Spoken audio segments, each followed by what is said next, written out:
Bonjour à tous, on se retrouve aujourd'hui pour continuer notre série des mises à jour des analyses fondamentales et aujourd'hui on se penche sur les actions du CAC 40 qui sont des sociétés financières. Elles sont au nombre de 4. Je vous mets en lien la vidéo où j'avais détaillé ces sociétés et leur analyse fondamentale. Nous allons faire cette analyse fondamentale toujours selon les 8 critères. Tout d'abord les 5 critères essentiels. Je vous mets en lien la vidéo qui détaille ces 5 critères et également suivant les 3 critères supplémentaires concernant les dividendes. Et je vous mets en lien cette deuxième vidéo qui détaille ces 3 critères supplémentaires. Nous allons remplir le tableau ci-dessous avec la validation des critères. Plus on va invalider les critères, plus on va mettre du rouge et plus on va valider les critères, plus nous allons mettre du vert. On commence de suite par la première société et il s'agit de AXA. Donc l'assureur AXA où il y a 2 critères qui sont à mettre à jour. Il s'agit de l'évolution du cours de bourse sur les 5 dernières années et de l'évolution du PER puisque lui aussi a bougé. Côté business, c'est toujours du vert pour AXA. Parmi les actualités, il y a le rachat de 315 millions d'euros d'actions de la part d'AXA et ils vont les annuler puisque l'idée c'est d'enlever le fait qu'ils ont fait de l'actionnariat salarié et que du coup ça augmente le nombre d'actions et donc du coup ils vont enlever cet effet de dilution en annulant les actions qu'ils ont rachetées. Deuxième actualité, c'est l'engagement d'AXA dans les écosystèmes, dans la biodiversité, dans tout ce qui est risque climatique, avec 1,5 milliard d'euros mis sur la table, avec notamment 500 millions d'euros mis pour la reforestation, et du coup des engagements sur leurs investissements et les assurances d'entreprises, où ils obligent à certaines conditions qui le font de plus en plus strictes au fur et à mesure. C'est une des sociétés qui prend des mesures dans ce sens, même si ça ne va pas assez loin pour tout ce qui est écologique, bien sûr, c'est un pas quand même généralement qui va dans la bonne direction vis-à-vis de l'écologie. Et en tout cas, voilà, c'est des engagements supplémentaires, etc. Et donc de l'investissement à hauteur d'1,5 milliard de la part d'AXA. Côté capitalisation, cela reste une grosse capitalisation, ça fait partie du CAC 40, donc ce sont les grosses sociétés françaises, et donc ça reste du vert. Côté résultat, cela reste du jaune pour le moment, avec un résultat qui fluctue, même si les premiers résultats semestriels de 2021 ont été bien meilleurs que ceux de 2020. Donc pour l'instant, cela va dans le bon sens, et c'est justement ce qui va provoquer le changement des 2 critères suivants. Côté dividende, le dividende est toujours élevé, à peu près à 6% actuellement avec les cours de bourse actuels. Le dividende est en augmentation, il a été fortement diminué en 2020 mais repart largement à la hausse en 2021 et même plus élevé qu'en 2019. Et du coup ces critères restent en vert et en vert clair, et le ratio de distribution est lui généralement bien maîtrisé dans la zone entre 50 et 60%, donc inférieur à 60%, mais malheureusement pour maintenir son dividende, AXA n'hésite pas à des fois aller avec un ratio de distribution qui peut même frôler les 100%, voire les dépasser. C'est pour ça que nous pénalisons cela avec du jaune. Allons donc mettre à jour les 2 critères qui nous manquent, c'est-à-dire l'évolution du cours de bourse et le PER. L'évolution du cours de bourse sur les 5 dernières années pour AXA, il s'affiche en vert ici. Il est un peu haussier, on voit qu'il n'est pas fortement haussier, mais quand même. 16,33% d'augmentation sur 5 ans, donc c'est moins de 5% par an, donc c'est de la zone vert clair pour le moment. Et si nous partons du 19 octobre, nous avons 6,86% d'augmentation, donc là aussi c'est moins de 5% par an, puisque c'est sur 3 ans. Et du coup, c'est aussi dans la zone vert clair. Du coup, le cours qui était en jaune, parce qu'il était dans une zone où il fluctuait plus, il a augmenté un petit peu, depuis mai il a pris environ 5-6%, et du coup, il se situe maintenant dans la zone en vert clair avec cette petite augmentation. Le ratio cours sur bénéfice, il est ici, il est désormais de 10,29. Il était auparavant dans la zone jaune, mais maintenant il repasse dans la zone verte puisqu'il est entre 10 et 17. Et il est même proche de la zone, il passe dans la zone vert clair et il est proche de la zone en tout vert. Mais il est quand même au-dessus de 10. Cela s'explique non pas par l'augmentation, puisque ça aurait fait encore rester dans la zone jaune, voire s'approcher de la zone orange, mais cela s'explique surtout par les résultats du premier semestre qui sont ici et qui sont plus élevés de 179,64% par rapport aux bénéfices et donc au résultat net de juin 2020, en tout cas du premier semestre complet de 2020. Donc du coup tout cela a fait fortement baisser le PER, puisque le PER se calcule par rapport au cours de bourse actuel et par rapport aux bénéfices glissants sur une année. Du coup, ça passe du jaune au vert clair. Les deux critères de l'évolution du cours de bourse et du PER sont donc mis à jour du côté d'AXA et passent du jaune au vert clair, ce qui améliore encore la situation. Bilan pour AXA, le bilan est plutôt positif, il l'était déjà mais il l'est encore plus avec l'amélioration de ces deux critères essentiels. Seul dans les critères essentiels le résultat reste en jaune pour le moment, mais il pourrait passer au vert si les estimations sur les résultats à venir d'ici à la fin de l'année 2021 se confirment. Côté dividende, pas de soucis pour le moment, le rendement est élevé, le dividende est en augmentation globalement et le ratio de distribution est généralement bien maîtrisé. Il faut juste faire attention à ce que les années où il dépasse ou s'approche des 100% ne perdurent pas trop, parce que sinon ça pourrait effectivement mettre à mal la société d'un point de vue finance, mais ce n'est pas le cas pour le moment. Passons du coup à la deuxième société, et il s'agit de la banque BNP Paribas. Là, 4 critères sont à mettre à jour. D'une part, le cours de bourse, qui a effectivement un peu suivi la même tendance que le cours d'AXA, et les critères concernant les dividendes, puisqu'effectivement, nous avons eu le versement du dividende effectif en 2021, le vrai montant, et pas des estimations, et donc du coup, cela va mettre à jour les choses. Du côté de la BNP Paribas, le business reste du vert, il y a des actualités. Dans les actualités, il y a tout d'abord un projet avec le Crédit Mutuel et la Société Générale de réflexion sur le partage et la mise en commun des distributeurs de billets bancaires. En effet, avec la diminution globale du nombre de billets qui sont en circulation et du nombre de retraits par les personnes, eh bien, ils souhaitent optimiser la gestion de leur parc, et donc cette mise en commun est à l'étude. La deuxième actualité concernant BNP Paribas concerne l'achat par la filiale REIM de la BNP Paribas, donc BNP Paribas Real Estate Investment Management, donc la partie services immobiliers et financiers associés, qui a acheté un complexe hôtelier à Vias du côté du Languedoc-Roussillon, un complexe hôtelier de 27 hectares, et c'est le 18e achat et 18e actif en ce sens acheté par cette filiale de la BNP Paribas. La troisième actualité, elle concerne la mise en place pour les personnes aisées, donc pour les 20% les plus aisés de leurs clients, on va dire, la possibilité d'un abonnement pour un conseiller personnalisé bancaire qui sera donc du coup plus dédié et plus formé que les conseillers de proximité qui resteront pour le reste des clients et qui ne seront pas du coup attitrés pour le reste des clients. La capitalisation boursière BNP Paribas reste une grosse capitalisation boursière faisant partie de l'indice du CAC 40 et donc des 40 plus grosses sociétés françaises. Cela reste donc du vert. Côté résultat, c'est du jaune également, puisqu'il n'y avait pas trop de tendance jusqu'à présent, mais exactement comme pour AXA, cela pourrait s'améliorer et passer dans une zone vert clair, si les estimations 2021 se confirment. Le PER, lui, il est en vert, il est inférieur à 10 et il est resté dans cette zone inférieure à 10, même si nous allons voir qu'avec le cours de bourse, la situation au niveau du cours de bourse s'améliore. Mais en tout cas, c'est un PER, un indice de cherté qui est très bon.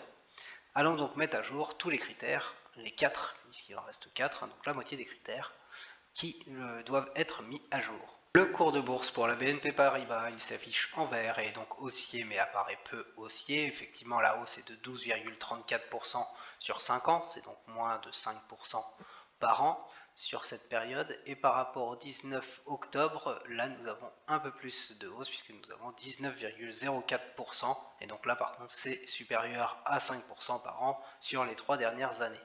Cela fait du coup un critère qui serait dans le vert, un critère qui serait dans le vert clair, et dans ce cas-là, nous mettons du vert clair. Donc nous passons ce critère du jaune, puisqu'il était plus jaune, au vert clair, puisqu'effectivement, eh bien, il y a une petite augmentation, même si elle est faible, environ 5%, par rapport à la vidéo quand on l'avait présentée. Du côté des trois critères du dividende, et bien effectivement le dividende donc a été revu sur 2021, avant on n'avait pas trop connaissance de celui-ci. Maintenant que nous le connaissons, nous savons que par rapport à 2017, 5 ans en avant, et bien vous voyez il est inférieur, et en plus si on prend en compte l'inflation, ça le met encore plus inférieur. Du coup, comme c'est une baisse globalement, mais pas une baisse globale, puisque vous voyez que ça montait en 2018, après ça a été coupé en 2020, et bien du coup ça fait une baisse que nous mettons en orange pour le moment, mais bien sûr cela devrait s'améliorer dans les années à venir, puisqu'il n'y aura plus de coupures et ainsi de suite. À suivre comme on dit. Du côté du rendement, le rendement avec ce nouveau dividende s'élève à 4,67%, c'est donc un rendement élevé qui va au-delà de la zone de 3%, par rapport à avant il était estimé plutôt dans la zone à 2%, et donc maintenant il se retrouve dans la zone verte et non dans la zone vert clair. Du côté du ratio de distribution, c'est ici la distribution sur le résultat net qu'il faut regarder, et là vous voyez qu'il n'y a aucun chiffre au-dessus de 60%, contrairement à un premier chiffre que j'avais eu où en 2018 ça dépassait un peu les 60%, ça dépassait même largement les 60%, et c'est pour ça que nous avions mis du vert clair. Là il n'y a pas de raison de mettre aucun bémol sur ce ratio de distribution qui est tout le temps très bien maîtrisé, c'est très bien pour la santé financière de l'entreprise, et c'est donc un critère qui passe au vert. Le critère de l'évolution du cours de bourse est donc mis à jour du côté de la BNP Paribas et s'améliore donc. Et les trois critères concernant les dividendes, eux, sont mis à jour. Une dégradation pour celui de l'évolution et par contre une amélioration pour les deux autres. Bilan pour la BNP Paribas, c'est un bilan positif puisque vous voyez qu'il n'y a que le résultat qui est en jaune et pas en vert dans la zone des critères essentiels. Et en plus, selon les estimations, celui-ci devrait repasser dans le vert clair très vite, d'ici la fin de l'année 2021. Côté dividende, pas de souci, le rendement est élevé, certes le dividende est en diminution avec la coupure de 2020 et celui de 2021 qui est inférieur à celui de 2017, mais cela devrait repartir sur une tendance plus haussière à l'avenir, donc probablement que ça va rechanger de couleur. Et quant au ratio de distribution, il n'y a rien à dire, il est tout le temps inférieur à 60%, et donc c'est très bien pour la santé financière de l'entreprise. Passons désormais à la troisième entreprise, et il s'agit du Crédit Agricole.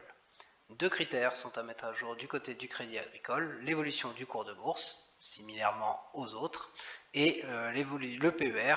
Alors le PER, vous allez voir que c'est une mise à jour, mais c'est vraiment de très peu. Côté des autres critères, le business pour Crédit Agricole, c'est toujours du vert, pas de souci là-dessus. Une seule actualité, il s'agit du Crédit Mutuel et du Crédit Agricole qui ont fait une offre pour la reprise des activités de banque de détail en France du groupe néerlandais ING Group. Du coup, il se retrouve ces deux sociétés en lice, en plus de la Société Générale. Du coup, côté capitalisation, je vais y arriver. C'est toujours une grosse capitalisation faisant partie du CAC 40, des grosses entreprises françaises, c'est donc du vert sans aucun problème ici. Côté résultat, c'est exactement comme pour les deux autres sociétés financières avant, c'est du jaune et cela devrait s'améliorer et donc repasser à du vert clair si les estimations s'avèrent être correctes. Et du côté du Crédit Agricole, il n'y a pas de changement sur les dividendes, le rendement est élevé, le dividende est plutôt en augmentation, même s'il a été effectivement coupé, et là il est reparti plus à la hausse qu'en 2017 et que les années avant. Et le ratio de distribution, il est il est parfois inférieur à 60%, parfois supérieur à 60%, mais vraiment de peu, c'est pour cela qu'il reste dans cette zone vert clair. Allons donc mettre à jour les deux critères qui nous manquent, l'évolution du cours de bourse et le PER. L'évolution du cours de bourse pour le Crédit Agricole, il s'affiche en vert et donc haussier, mais il ne paraît pas trop haussier, mais quand même, 34,13% d'augmentation en 5 ans, c'est donc plus de 5% par an, c'est plutôt du coup dans la zone verte complètement sur 5 ans, mais sur 3 ans, vous voyez que c'est uniquement 7,62% de hausse, et donc là c'est plus limité, c'est moins de 5% par an, c'est pour cela que nous allons mettre ce critère dans la zone en vert clair. Il y a eu une petite hausse par rapport à mai, non par rapport à mai ça n'a pas vraiment beaucoup bougé, ça dépend effectivement de quand on prend en mai pour cette action. Du côté du ratio cours sur bénéfice, vous voyez qu'il est de 9,92, du coup il se retrouve inférieur à 10, mais comme je vous l'avais dit, de très peu. Avant il était un peu supérieur à 10. Et donc du coup, désormais, il se retrouve dans la zone en vert. On va quand même mettre à jour ce critère, hein, même si s'il y avait une augmentation du cours de bourse ou des résultats, et bien cela pourrait modifier les choses. Côté résultats trimestriels, nous n'avons pas, là je n'ai pas les résultats en juin 2020, mais on voit que effectivement par rapport à mars, c'est encore des bénéfices bien supérieurs. Dans tous les cas, le critère passe au vert, c'est bien ça l'essentiel. Les deux critères de l'évolution du cours de bourse et du PER sont donc améliorés du côté du crédit agricole et donc mis à jour et passent de la zone jaune à la zone verte ou vert clair.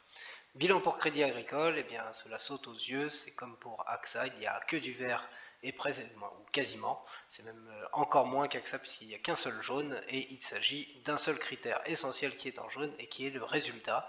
Et c'est exactement la même chose que pour les deux sociétés financières précédentes, si les estimations sont bonnes, cela devrait passer au vert clair. Dans tous les cas, cela reste un résultat positif. Côté dividende, vous voyez c'est positif également puisqu'il n'y a que du vert de ce côté là, donc un dividende qui est élevé, en évolution globalement croissante et une distribution qui est maîtrisée. Nous terminons avec la quatrième entreprise et il s'agit de Société Générale. Du côté de Société Générale, 3 critères sont à mettre à jour. 2 critères qui vont s'améliorer puisqu'il s'agit de cours de bourse et du PER qui était dans la zone rouge jusqu'à présent. Et la partie rendement qui lui va évoluer un peu puisque le cours de bourse a subi une augmentation d'environ 10% par rapport à la vidéo de mai. Côté Société Générale, le business reste du vert, de ce côté-là il n'y a pas de souci.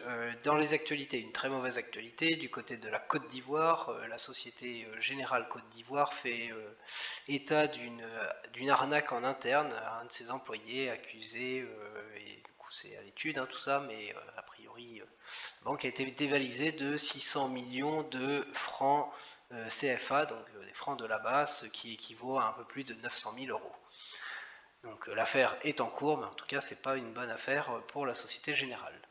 D'un autre côté, la Société Générale, par son directeur général, a déjà annoncé que les résultats pour l'année prochaine, donc pour 2022, il faut s'attendre à ce qu'ils soient moins bons, en tout cas moins de croissance que pour les résultats de cette année, avec une année 2021 qui est quand même très atypique selon ses dires. Et en plus de ça, il faut prévoir, la Société Générale a déjà prévu 3700 suppressions de postes entre les années 2023 et 2025, et tout cela c'est dans le cadre de la fusion avec la Banque Crédit du Nord, puisque la fusion est actée et va avoir lieu pendant cette période-là. Côté capitalisation, Société Générale reste une capitalisation du CAC 40, une des grosses capitalisations françaises, c'est donc du vert qui reste là. Côté résultat, cela reste toujours du orange, avec en 2020 des pertes et non des bénéfices, même si en 2021 cela devrait se reprendre et on devrait au moins passer dans la zone jaune. Peut-être que nous allons passer dans la zone vert clair en fonction de comment les estimations sont dépassées ou non, mais en tout cas cela devrait aller à l'amélioration, même si on part déjà un peu moins bien que les précédentes sociétés vues. Côté dividende, le dividende est lui en diminution dans le sens où il a très peu augmenté par rapport à sa coupure de 2020, donc il est très inférieur à ce qu'il était avant, et le ratio de distribution, lui, certes, certaines années, en plus avec la coupure, il est très bon, il serait mis dans le vert, mais il y a certaines années où la banque, pour maintenir son dividende, n'a pas hésité à mettre des ratios de distribution largement supérieurs à 100%, c'est pour ça que nous mettons ce gros bémol en jaune. Allons donc mettre à jour les 3 critères restants. Contrairement aux 3 autres sociétés précédentes, le cours de bourse sur 5 ans, son évolution, vous voyez qu'il apparaît en rouge et donc il est forcément baissier. Alors la baisse est d'environ, je vais réussir à le prendre, voilà, on va mettre là, la baisse est d'environ 19,42% sur 5 ans, donc effectivement, avec, vous voyez, la petite hausse actuelle et environ 10% depuis la vidéo, nous sommes passés inférieurs à 5% par an, même si cela reste en baisse. Et par rapport au 19 octobre, qui se situe ici, nous avons 16,78% de baisse, donc là c'est juste au-dessus de 5% de baisse par an. Dans tous les cas, vu que sur 5 ans c'est un peu moins que 5% par an, nous allons améliorer un peu le critère et le passer du rouge au orange. Cela reste une amélioration toute relative, mais c'est quand même en amélioration, c'est à signaler. Côté ratio cours sur bénéfice, il est désormais de 8,16. Là, c'est là où nous attendions à une grosse amélioration. Il était dans le rouge puisqu'il y avait des pertes jusqu'à l'année dernière.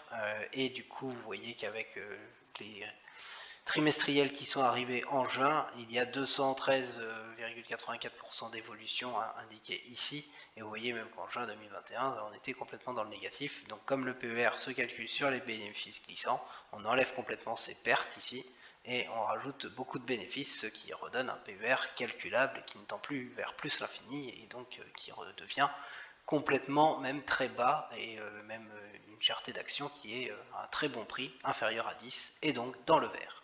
On passe donc du rouge au vert ici. Le dernier critère à mettre à jour, c'est celui du rendement du dividende. Celui-ci n'a pas bougé, le montant du dividende n'a pas bougé pour 2021, il est conforme à ce qu'il avait estimé. Mais par contre, avec l'évolution des cours de bourse de 10%, on était un peu au-dessus des 2% et donc dans la zone de 2 à 3% qui était en vert clair. Et on repasse en dessous des 2% et plutôt du coup dans la zone jaune. Zone moyenne qui va de 1 à 2%. Donc nous mettons tout de même à jour ce critère. Les trois critères sont donc mis à jour du côté de la Société Générale et ce qui nous donne le bilan suivant pour la Société Générale, un bilan qui reste quand même plutôt négatif, qu'il était complètement négatif, il s'améliore un peu, mais reste quand même plutôt négatif puisque vous voyez, il y a encore le résultat qui pourrait encore s'améliorer, il va falloir voir à venir, mais qui reste dans la zone orange pour le moment, et le cours de bourse c'est également le cas, et là il faudrait quand même qu'il augmente pas mal pour repasser dans la zone jaune, même si rien n'est infaisable. Du côté du dividende, vous voyez que tous les critères ne sont pas en vert, justement au contraire, le rendement lui est passé dans la zone jaune en moyen, le dividende est plutôt baissier, il a peu évolué depuis la coupure en 2020, il a été réévalué mais il est faible, il est resté faible, et le ratio de distribution, eh bien la distribution n'est pas tout le temps maîtrisée. Donc là il va falloir aussi améliorer de ce côté-là. La banque, on le voit tout de suite sur ce bilan, la Société Générale apparaît quand même le moins bon bilan des 4 sociétés du CAC 40 qui sont des sociétés financières. Voilà, le bilan ici s'est quand même beaucoup amélioré, il y avait des choses à changer sur toutes les sociétés aujourd'hui. Il va encore s'améliorer, notamment du côté des résultats, de la vente des résultats. Normalement, tout devrait repasser dans une zone vert clair, peut-être jaune pour la Société Générale. Mais ça va être une amélioration à suivre. Et donc, un système bancaire qui, avec les hausses des rendements peut-être à venir, pourrait en profiter. Je vous laisse ici avec cette vidéo de mise à jour des analyses fondamentales. Je vous souhaite une très bonne journée et je vous dis à très bientôt.